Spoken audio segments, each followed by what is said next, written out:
Welcome back to the next episode from Drum From Home Essentials. So today, this episode, what we're going to talk about is the low volume cymbals. Okay, so Zildjian is one of the first few companies to develop this low volume cymbal series. Right before that, many years ago, we were all using like this small little rubber pads, and then you really dampen the cymbal. It doesn't reduce a lot of the volume, and it doesn't feel like a cymbal at all.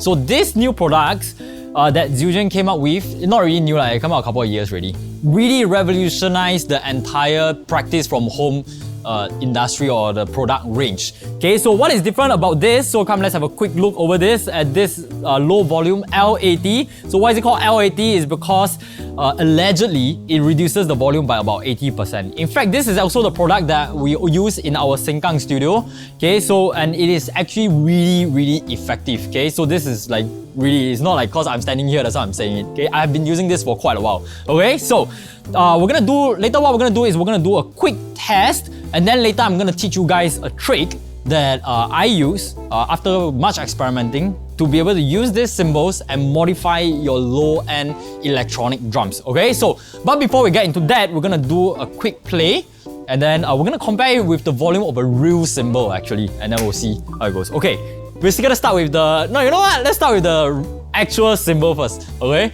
So we can hear how loud it is.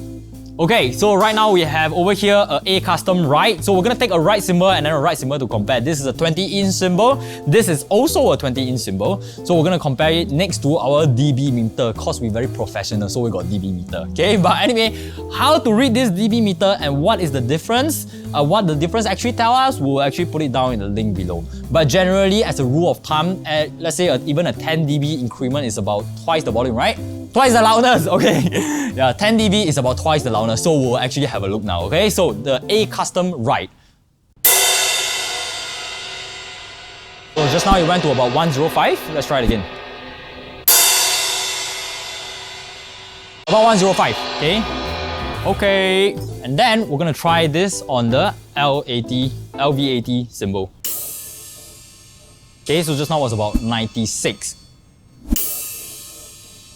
About 96. So just now was what? 105, right?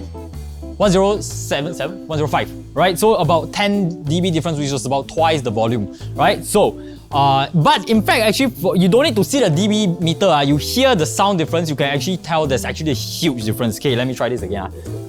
Just for the fun of it. I'm gonna hit this, I'm gonna hit this straight away. Okay? Sorry, hit a bit too hard. Control a bit. Right, you could actually hear the difference. Like the tail end of the ring actually even overpowers the initial strike of the L80. But anyway, okay, so you can obviously hear the difference. But now what we're gonna do is we're gonna move this into an electronic drum set, and then I'm gonna show you this trick that I always do. What we tried to do before was to try to use this, the low volume hi-hat, to pair it together with an electronic drum. So what you'll be able to get from there is you'll be able to get a response, a good response, a natural response from the cymbals, and at the same time you can play it on your electronic drum sets without disturbing your neighbors. Okay, so of course there's a couple of workarounds that we can go for, okay, but this is definitely one of them. All right, so we're gonna quickly replace this, and then we're gonna take a hi-hat stand. So what's happening over here is that we're gonna replace all the cymbals with a low volume set. Okay, so this is one of the setup that we used at the Sengkang studio, and we found it to be very effective. Okay, I need to unplug this cymbal, sorry. But the only thing is that when you do this, sorry, a bit noisy, but only thing is that when you do this, you need to put the E-drums on speakers so that it can balance out the volume. Okay, whoops. We're just gonna lay this down.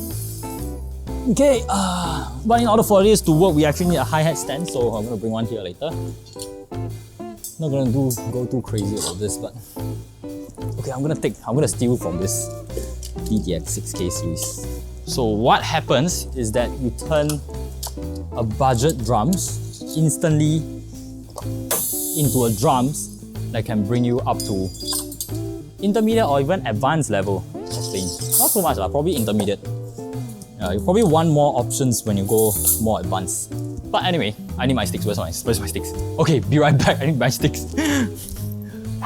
Okay, so back to the drums. Okay, now I got my sticks. But of course, this is a very quick and rough setup. Normally what we will do is we'll put this on individual cymbal stands instead, so you can actually really adjust it. You see right now, because these cymbals are actually quite big, so they are actually covering up some of the toms. These are like, they actually have two models. One model is the 14-inch set, which is the bigger cymbals. They also have a smaller size one, which is like the 13, I think it was 13, 16, 18, I think. Okay, but anyway, so right now, I'm gonna try to balance the volume.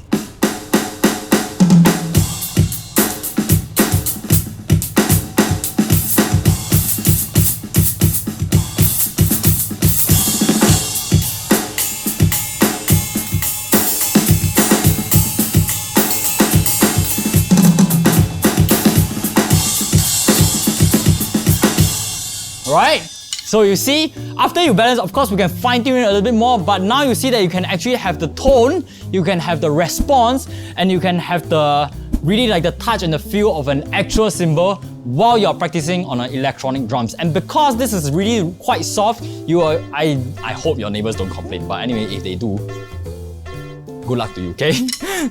But anyway, that's the end of this episode. I hope you guys enjoy it, and remember to check out our next episode, alright? See you guys.